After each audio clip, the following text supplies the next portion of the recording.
Picture your garden in the dead of winter. Everything is gone. Tomatoes collapsed into black skeletons. Cucumbers dissolved into slime. And the peppers, those fragile, heat-obsessed divas, didn't even try to survive. The moment the temperature dipped, they were finished. For most gardeners, that's the end of flavor. Winter means empty plants and stale jars of chili powder that lost their punch months ago. But that story isn't universal. High in the Andes Mountains, there's a plant that completely ignores these rules. While ordinary peppers die in the cold, this one thrives in it. While others live for a single season, this plant keeps growing. Not for years, but for decades. It doesn't stay small. It turns woody, massive, tree-like, tall enough to stand above you. And the fruit? Not thin, not hollow, not delicate. This is a pepper plant that wasn't bred for convenience. It was built for survival. And once you understand how it works, you'll never look at winter gardening the same way again. By winter, most gardens look the same. What was once green and alive becomes a quiet graveyard. Stems collapse, leaves rot into the soil. Plants that demanded constant care all summer disappear without apology. This is the rhythm we've been taught to accept. Grow fast, die young, start over next year. Especially peppers. They promise heat, color, flavor, and then vanish the moment the air turns cold. One frost, and they're gone. For generations, gardeners learned the same lesson. Peppers are temporary. Enjoy them while you can. But that belief only exists because we forgot where peppers actually come from. Long before greenhouses and seed catalogs, long before annual planting schedules, peppers were something else entirely.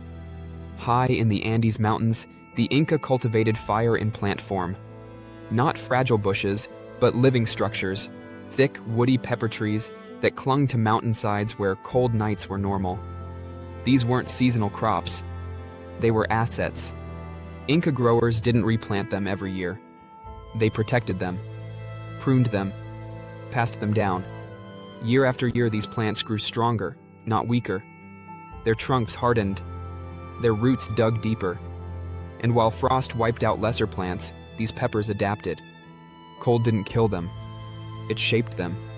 The fire they produced wasn't accidental either.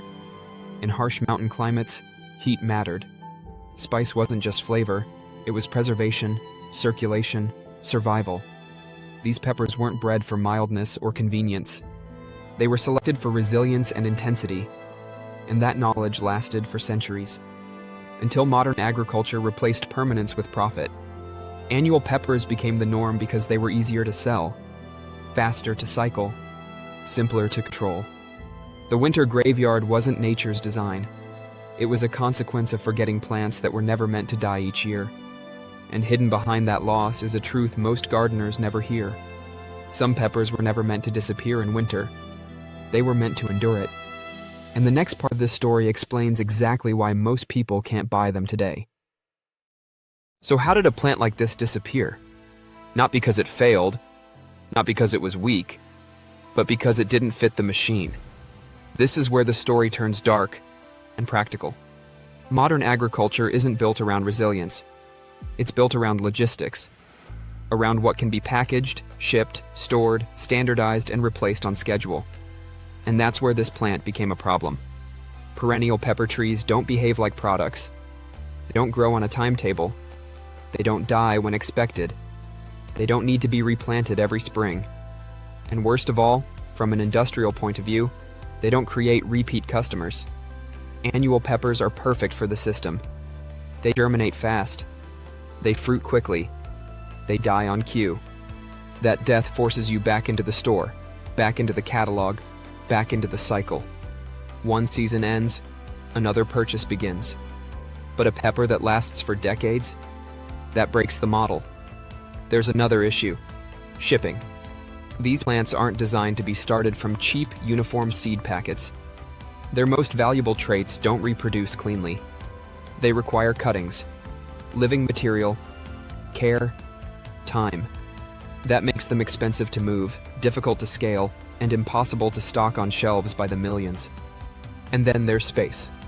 A woody pepper tree doesn't fit neatly into rows of disposable crops. It needs room. years, stability. Everything modern agriculture tries to eliminate. It's far easier to replace permanence with speed and call it progress. So slowly, quietly, these plants were pushed out.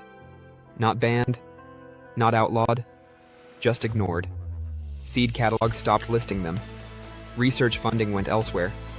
Gardeners were taught that peppers are annuals, that winter death is normal, that starting over is just part of the deal. And over time, people forgot another option ever existed. But here's the part that matters. Plants don't vanish just because companies stop selling them. They vanish when people stop asking for them. When knowledge breaks. When tradition is replaced with convenience. This pepper didn't disappear because it couldn't survive winter. It vanished because it couldn't survive the system. And once you understand that, the next question becomes obvious. If it doesn't belong to the system, how do people still grow it today? That's where this story really gets interesting. Before we go any further, there's something you need to know. This part matters. Whenever a powerful plant disappears from mainstream knowledge, confusion rushes in to fill the gap. Names get reused. Seeds get mislabeled. And in this case, that confusion can lead people to the wrong plant entirely. This is where the black seed comes in. Across gardening forums and online marketplaces, you'll see references to black pepper tree seeds, or ancient Andean pepper seeds. Dark, shiny, marketed as rare, exotic, tempting. Do not plant them.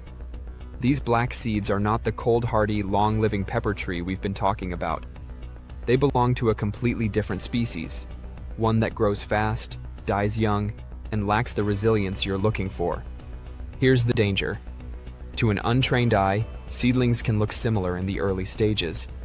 Leaves appear familiar. Growth seems promising. Months pass, and then winter arrives, and the plant fails exactly like every other annual pepper. That's not bad luck. That's misidentification. The real perennial pepper doesn't announce itself through seed color. In fact, its most valuable traits don't pass reliably through seeds at all. That's why black seeds are so often used as bait. They look convincing. They're easy to ship. And they keep the cycle of disappointment alive. So remember this rule. If someone is selling you black seeds and promising decades of growth, walk away. Identification starts with understanding what this plant isn't. It isn't uniform, it isn't mass-produced, and it isn't something you can verify by seed color alone. In the next section, we'll talk about what actually matters, how experienced growers identify the real plant, and the signs that tell you found the genuine thing. Because when it comes to plants like this, knowing what to avoid is just as important as knowing what to grow. So here's how people actually grow it. Not in catalogs, not in greenhouses designed for speed, but quietly, in the margins. This is what longtime growers call the shadow protocol. The first rule is counterintuitive. You don't start this plant in full sun. You start it in shade. Its early life, direct exposure is stress. Dappled light. Morning sun, afternoon protection. That's how it establishes roots without panic. While annual peppers race upward, this one builds downward first, anchoring itself for the long game. The second rule is patience. This plant is not impressed by fertilizer. In fact, pushing it too hard early on creates weak growth. Experienced growers use modest soil, good drainage, and restraint. Let the plant decide its pace. When it's ready, it will grow, and when it does, it doesn't stop. Watering follows the same logic. Consistent, not constant. The goal isn't lush leaves in year one, it's survival. Deep roots form when the soil is allowed to dry slightly between watering. That's how this plant learns to endure drought and cold later on. Now comes the part most people get wrong. Protection. In its first winter, this plant is not yet the legend you've heard about. It needs help.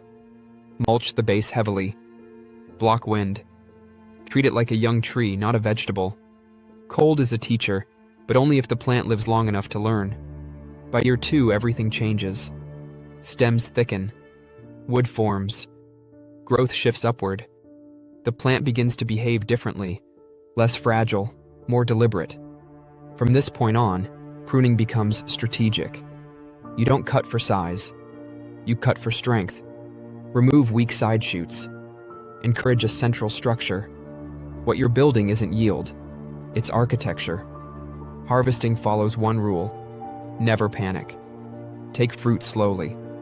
Let the plant remain dominant. The more intact it stays, the more productive it becomes over time.